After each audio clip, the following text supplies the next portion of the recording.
हे मधुसूदन, तुम कहते हो कि मनुष्य अपनी अंतिम सांस तक भी माया मोह में पड़ा रहता है, तो इसी कारण जन्म के चक्र में फंस जाता है।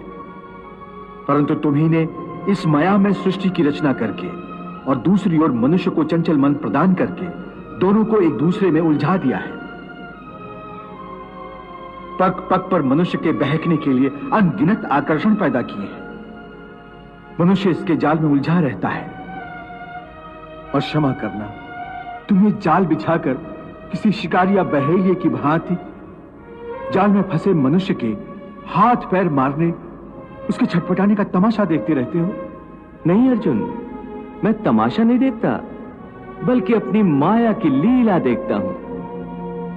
फिर भी केवल निहारते ही रहते हो ना, सहायता तो नहीं करते कि बेचारा प्राणी इधर उधर भटक रहा है, रास्ता भूल पड़ा है। तुम्हारे मन में बेचारे मनुष्य की सहायता करने का विचार तभी नहीं आता कि आगे बढ़कर उसका हाथ थाम लूं, उससे सच्चा रास्ता दिखाऊं। बिल्कुल आता है, और मैं मनुष्य की सहायता भी करता हूं। परंतु कब कब करते हो तुम उसकी सहायता? मैं तो देख रहा हूं कि तुमने कर्म का विधान बना दिया है, जन्म मरण का चक्र चला दिया है और इस चक्रव्यूह में मनुष्य को फंसा दिया है। ये तो कोई बात नहीं हुई, ये तो कोई सहायता नहीं हुई। मैं सहायता अवश्य करता हूं।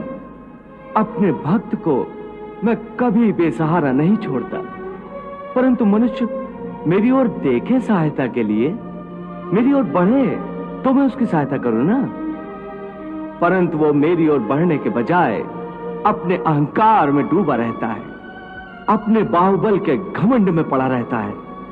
वो तो इस भ्रम में पड़ा रहता है कि संसार में उससे बढ़कर कोई नहीं है।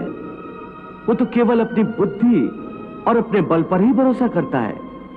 अपने बाहुबल पर उसे अपने परमात्मा से भी अधिक विश्वास होता है।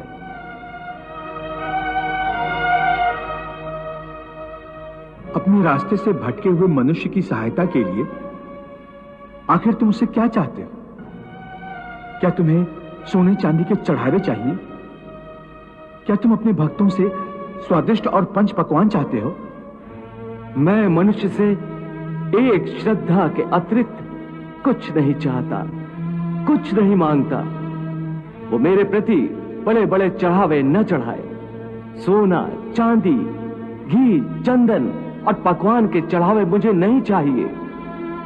श्रद्धा और भक्ति भाव से एक फल, एक फूल, फूल की एक पत्ती, जल का एक कतरा या चावल का आधा दाना ही सही, मैं उसको भी भक्त की श्रद्धा से कहीं अधिक श्रद्धा से स्वीकार कर लेता हूं।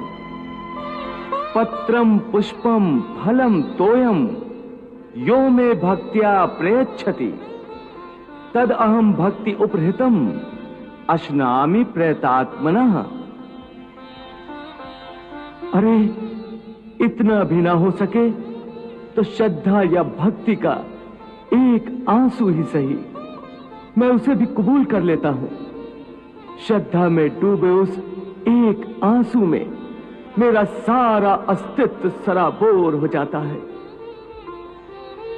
भक्ति अथवा पश्चाताप का ये आंसू चाहे लाखों पाप करने के बाद अंतिम क्षण में क्यों न बहाया गया हो, मैं उस अनुपम भेंट को भी स्वीकार कर लेता हूं और मनुष्य के सारे पापों को उस आंसू से धोकर उसे नवजात शिशु की तरह निष्पाप कर देता हूं, उसका कल्याण करता हूं, उसे मुक्ति देता हूं।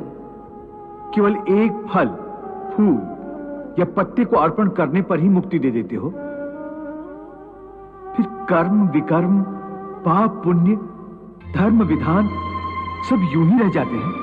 ये धर्म, ये विधान और उसके सारे सिद्धांत तो चंद्रमा और अनगिनत तारों की भांति होते हैं, जो अधर्म और अज्ञान के अंधकार में झिलमिलाते रहते हैं।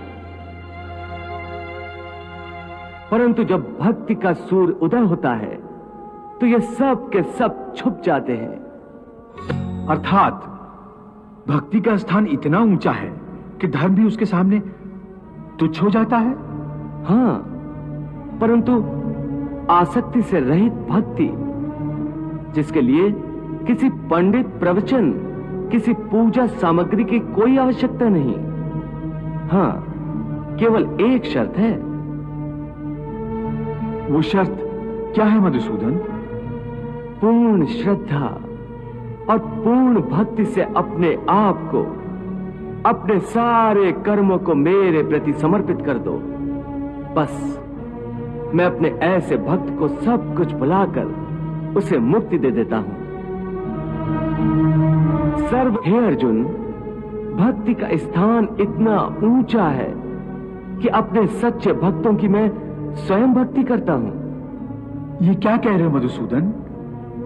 भला परमात्मा होकर तुम किसी भक्त की भक्ति कैसे कर सकते हो? यदि परमात्मा भी भक्त हो गया तो फिर दोनों में क्या अंतर रह जाएगा? यही अंतर तो मिटाना चाहता हूं मैं। भक्त और भगवान के बीच कोई सीमा रेखा नहीं खिंचती। भक्ति तो भगवान और भक्त के बीच एक पवित्र रिश्ता है। जैसे प्रेम किसी प्रेमिका और उसके प्रेमी को एक बंधन में बांधकर एक कर देता है, उसी प्रकार भक्त के द्वारा भक्त अपने भगवान में तथा भगवान अपने भक्त में समा जाते हैं।